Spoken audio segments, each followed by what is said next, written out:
நண்பர்கள் அனைவருக்கும் வணக்கம்.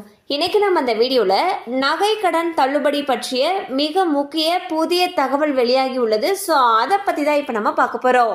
2021 தேர்தலுக்கு முன்னர் தேர்தல் அறிக்கையில் கூறப்பட்டபடி 31/3/2021 நிலவரப்படி கூட்டுறவு நிறுவனங்களிலிருந்து ஒரு குடும்பத்திற்கு 5 சவரன் வரையில் நிலுவையில் இருக்கக்கூடிய நகை கடன்களில் தோராயமாக 6000 கோடியை தள்ளுபடி செய்ய முதலமைச்சர் ஸ்டாலின் அவர்கள் உத்தரவிட்டார்.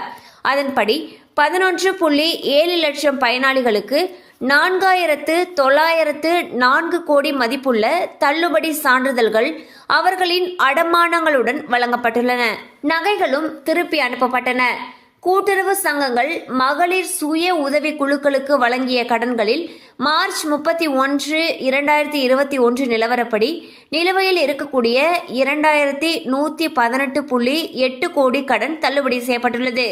ஏற்கனவே நகை கடன் தள்ளுபடி செய்யப்பட்ட அறிவிப்பினை வெளியிட்டிருக்கும் நிலையில் 2025 மற்றும் 26ஆம் ஆண்டில் வாங்கப்பட்டிருக்கக்கூடிய நகை கடன்களையும் தள்ளுபடி செய்ய வேண்டும் என்பதே பொதுமக்களுடைய கோரிக்கையாக உள்ளது.